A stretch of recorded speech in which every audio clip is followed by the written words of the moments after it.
नाज़रीन अवां खे ॿुधाईंदो त शहीद बेनज़ीर भुट्टो एल ट्रेनिंग सेंटर रज़ाकाबाद में SSU कमांडोज़ जी ॿिए बैच जे पासिंग आउट जे हवाले सां पुरवकार तक़रीब मुनक़द कई वई, जंहिंमें IG सिंध रिफ़त मुख़्तार राजा ख़ासि महिमान जे तौर ते शिरकत कई। IG सिंध परेड जो मुआइनो कयो ऐं पास आउट थींदड़ 287 मर्दनि ऐं 4 औरत कमांडोज़ खे समूरा मरहला कामयाबीअ सां पूरा करण ते मुबारकबाद ॾिनी ऐं पंहिंजे तोड़े सिंध पुलिस जे तरफ़ां नेक ख़्वाहिशुनि जो इज़हार कयो।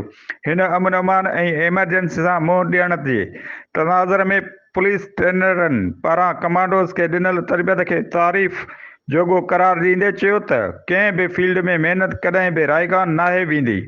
महिनत अव्हां जे हौसलनि खे बुलंद कंदी आहे, जॾहिं त सदाकत ऐं जानबाज़ी अव्हां खे पंहिंजे इदारे में शोहरत ऐं नेक नामी ॾियारे थी। IG सिंध जो चवणु हो त रज़ाकाबाद ट्रेनिंग सेंटर जो शुमार मुल्क जे बहितरीन तरबियती मर्कज़नि में थिए थो। दहशतगर्दीअ जे ख़ात्मे, ॾोहनि जे ख़िलाफ़ जंग या हंगामी सूरतहाल ऐं अमन अमान जे हालतुनि ते ज़ाब्ते जे हवाले सां मिलंदड़ बहितरीन ऐं आला तरबियत में ही सेंटर हिकु एज़ाज़ रखे थो। पासिंग आउट तक़रीब खे कमांडो ट्रेनिंग सेंटर बि ख़िताब कयो ऐं तरबियती सेंटर जे तफ़सीली कारकर्दगी पेश कंदे घुर्बल वसीलनि जो बि ज़िक्र कयो, जंहिं ते खेसि अमली क़दमनि ते मुश्तमिल जामा सिफ़ारिशूं तरतीब ॾियण जी हिदायत कई वई। रिपोर्ट रायबगांव, इब्रा न्यूज़, कराची।